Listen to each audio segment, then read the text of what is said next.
Did you feel a little shake, rattle, and roll here this morning? A 3.6 magnitude earthquake shook the county overnight. It happened at 3:40 this morning in Warner Springs, north of Julian and west of Borrego Springs, but it could be felt in Valley Center. Ramona and our own Marcella Lee says she felt it in Torrey Highlands.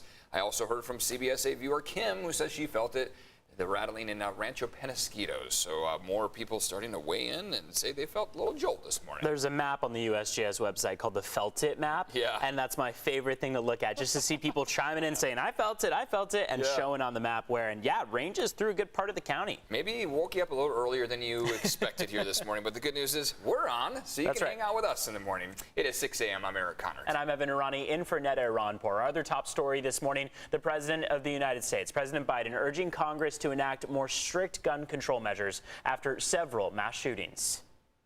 This is not about taking away anyone's guns. It's not about vilifying gun owners.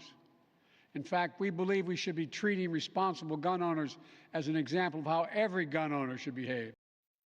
That coming last night when the president laid out the changes that he wants to see. They include a ban on assault weapons and high-capacity magazines, stronger background checks, and new red flag laws. House Speaker Nancy Pelosi says lawmakers will vote on sweeping gun control bills next week. Meantime, today is National Gun Violence Awareness Day. The nonprofit Everytown is asking people to wear orange to honor the lives of people affected by gun violence. Police in Tulsa now say the man who killed 4 people in a medical center was targeting his doctor. Officials say he blamed the doctor for his pain after a recent back operation. That surgeon, as well as another doctor, a receptionist, and a patient were killed. Investigators say the shooter bought the AR-15 style gun just 3 hours before he carried out the shooting.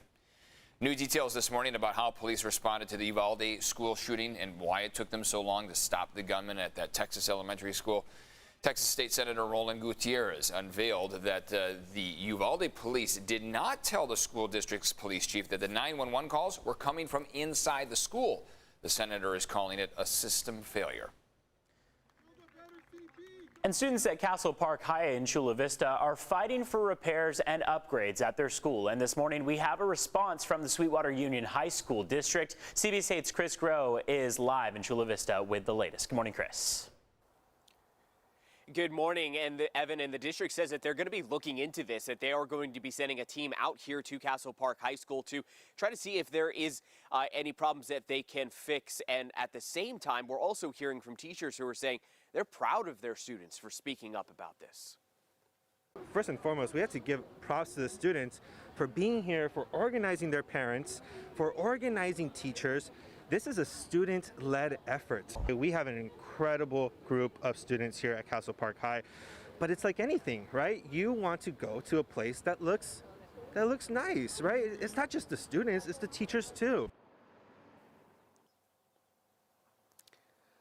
And we spoke with that teacher last night as students rattled off issue after issue and what seems to be a growing list. And this meeting happened with the Castle Park principal as well as a Sweetwater Union district rep. Now, big problems range from issues at the library to the football field, but also we're hearing issues about the bathrooms and other kind of infrastructure to the school. Now, as for the football field, it allegedly has holes throughout, which of course can injure anyone running on it. In order to enact some change, some students started an Instagram account called Save CP Now, and it really does highlight a lot of the problems that they've been speaking about, and they're posted for everyone to see, again, putting the pressure on the district to do something. Now, we mentioned that the district did speak out after this meeting, and they did write a response that read in part, quote, "The Sweetwater District takes all concerns, including those about facilities, very seriously. The district is pleased to work with Castle Park High community and create a space that provides opportunities for dialogue on facility improvements." Now, as I said, the district said that they will be sending out a maintenance staff, but coming up in a half hour again, you can hear directly from students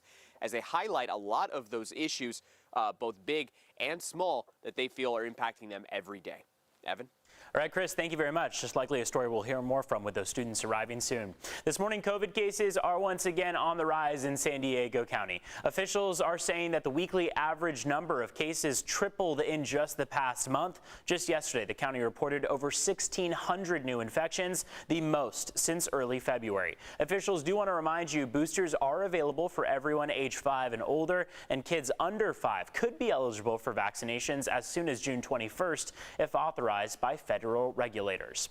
And this morning, gas prices hit a new record in San Diego County for the 7th day in a row. Take a look. We are now paying an average of $6.17 a gallon. That's nearly 4 cents higher than just yesterday. We're also paying 38 cents more than 1 month ago. Eric? This morning, we are giving you a new look at life inside the Sheriff's Department. It's all part of a community open house happening here this weekend. CBS 8's Ariana Cohen live in El Cajon now with a closer look at all this. And I see you got some of the gear on there. Yeah, it's pretty heavy. I'm with Corporal Michael, and we're previewing the event tomorrow. So tell me about this gear that I have on. All right, this is something that deputy will typically wear in the field. It's ballistic vests and a duty belt. The vest weighs about 8 to 10 pounds, and the duty belt weighs up to 25 pounds. So I got a lot of weight on me right now, but it simulates the everyday duties of a sheriff deputy. And then over here is an obstacle course that is going to simulate what they do every day. And I'm going to try it out, right? Yep. And you're going to describe what I'm doing. I will do that for you. Okay, we're going to start at the starting line on you. Okay, first we have the simulated curbs. You're just going to step over those, through the cones, and we're going to come over to the simulated fence. Put 2 hands on there, be safe as you go over, and then we're going to sprint to the finish, all the way through with all that gear on. Perfect, good job. This is going to simulate a victim rescue. It's a 165-pound dummy. You want to go ahead and lift with your legs, and you're going to lean back and you're drag the dummy. You're doing great. This simulates a victim rescue? Victim rescue, correct. Okay. And then you can just drop it down right there. Good job. Okay. Whew, okay, I'm out of breath. So, yeah, this is something families and friends can try tomorrow, right? But not with all the gear on. Not with all the gear on, but yeah, we'll have a simulated course out there for them to go through. You know, they can kind of see what they're going to experience if they would attend the academy. Thanks, Corporal Michael. Again, this is 10 a.m. to 3 p.m. tomorrow. It's at Southwestern College, and I hope I'm getting paid extra for this. I don't know. But we'll see you out here. Are you guys going to come, Evan and Eric?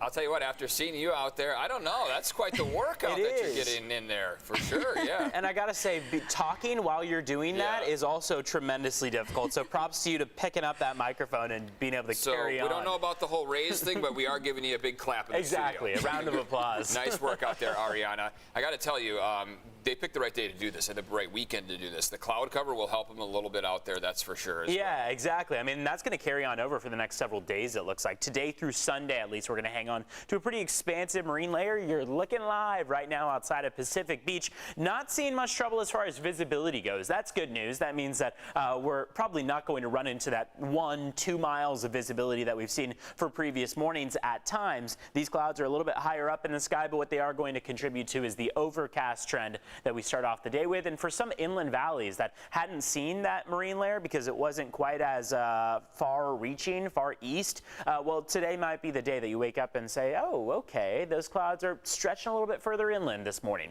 It's 6:08 right now, just turned 6:09. Temperatures are mostly in the upper 50s and low 60s. 58 right now in Escondido, 58 in Del Mar, and 60 in San Diego. You can see how far east those clouds are stretching, just to about the lakeside area. They could be moving toward the mountaintops over the next several hours, moving slightly farther off to the east, but looks like they're going to start to peel back around about 10 a.m.